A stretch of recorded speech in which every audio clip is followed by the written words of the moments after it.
walk you through real quick how to set up your grade sync if you're interested in doing grades that pass back to Infinite Campus.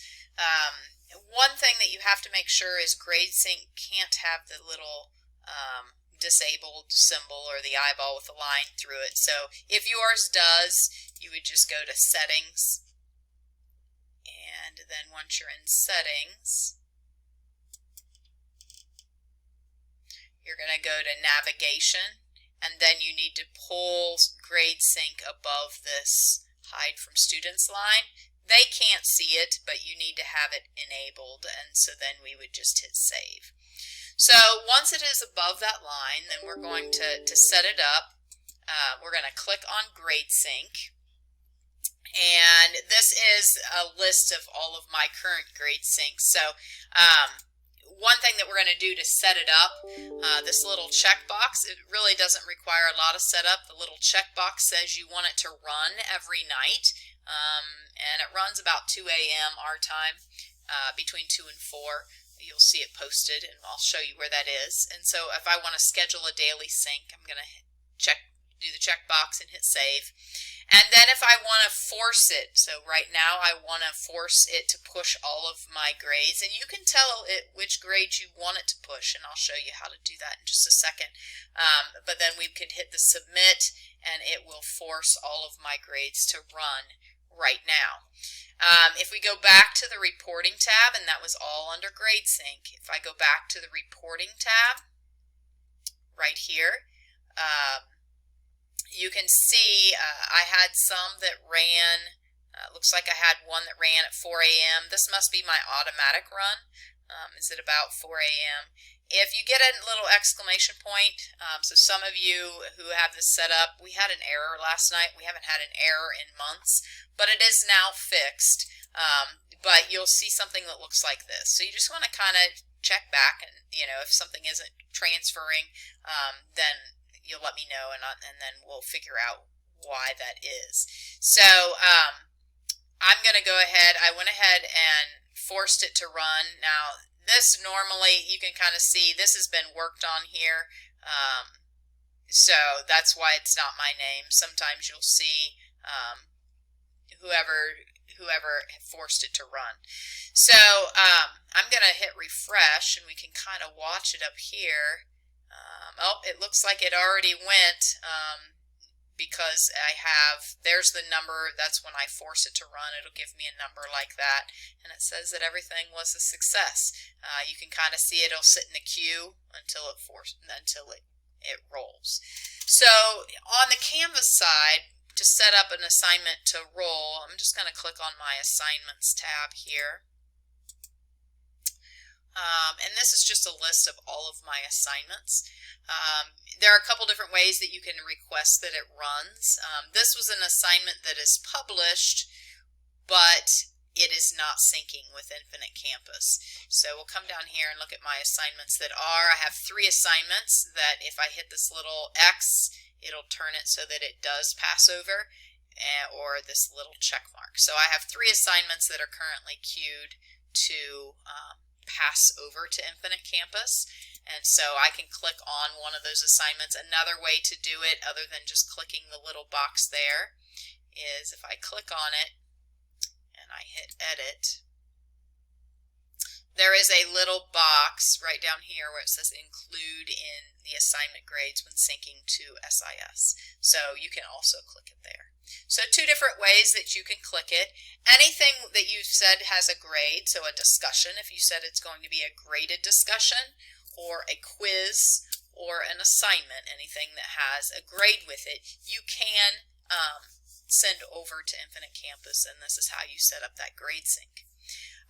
The only thing that we need to keep in mind is if we set it up to sync, then we have to make sure any changes that we make happen in our Canvas while it's set up to sync. I could sync it, and then maybe I want to make some changes in Infinite Campus and I don't want it to sync anymore, then I could just uncheck that on that assignments link. So I did that for several of these assignments.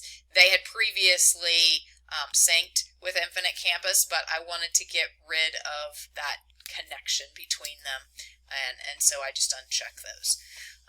right here, and really you can just click on it. So another way to see your grades is if you go to grades. And there are different views to be able to look at your grades. This is my particular grade book for right now. Under view, you can change it to how you want it arranged and filters that you want.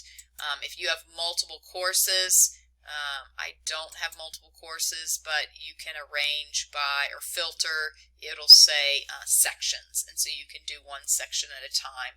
So this is a way that you could hand enter scores. So like the system of word problems here, it was something that I collected on paper before we left, and then I had a few other students submit it to me. So I could just click on this and go ahead and enter the score from my papers, and then set it up so that it will pass back. So really that's all the setup that is required on Canvas's side. I'm going to show you what that looks like on Infinite Campus's side. And so I'm going to pause this while I... Okay, so when you go to your Infinite Campus, up here you'll see something that says uncategorized assignments. You just have to tell it what category you want it to go in and whether you want it to go into term grade or midterm grade. So you're only going to do that one time for the assignment, and then it will automatically update any changes it gets in Canvas. It will automatically update those for you. So I'm going to click on that, and I'm going to move this over so that you can kind of see what that looks like. And so all three of these assignments, these are all formative. I have two categories. I have formative and summative. So I'm just going to go ahead and click each one. You could do drop downs for each one if they're different. So I'm going to say, well, I want it to go into term grade, and this is all formative. So I have those categories in my Infinite Campus, and then I'm going to hit fill selected, so it will change all of those. And then down at the bottom here, I'm going to hit save. Save all. And so now that will pull those into Infinite Campus. So the big thing that you need to keep in mind is once these are in Infinite Campus and while that connection is made, you don't want to make any changes to this column or that column of grades because it came over from Infinite Campus, or it came over from Canvas. So we don't want to change any grades in this area. The grades in this area need to stay the way they are, and any changes I make, I need to make in Canvas while I have them connected. If I want to take away that connection, then I can make all and hit the uncheck it from the syncing. Then I could make any changes I want here. That includes marking it as missing. I cannot mark it as missing in this column because this came over from Canvas. Now, I could take away that connection and uncheck the box, and then I could make any changes I want to here. Just know that any late assignments or anything that's in Canvas won't transfer over when that check mark is not checked. These up here, these abbreviations that you see, this is one that just came over from if you hover, it will tell you the exact title that you made the assignment in Canvas. However, you cannot change these abbreviations. Those are generated from Canvas, and we can't change those in Infinite Campus while that connection is talking. So that's really all there is to it. I have a couple that are zeros here in my list of grades. If they do it on Canvas and I grade it in Canvas, it will automatically come over. I don't have to recategorize it because it's already there. So really, that being said, this grade passback is very easy. We usually have no errors. I haven't had an error in months, and we had one today, but you just let me know, and then we'll figure out what's happening with it. And the error today wasn't on our part, it was on Canvas's part. So let's recap today. To be able to set it up, GradeSync needs to not have, it needs to be enabled. Students can't see it, but you need to have it so that it looks like they can. We're going to click on that to set it up. We're going to go to sync and the checkbox and hit save. That will do it every night. and then you can go ahead and force it at any point to run all of them now. So that would be, that's really all there is to it. So let me know if you have questions. I'd be more than happy to help you out. Thanks.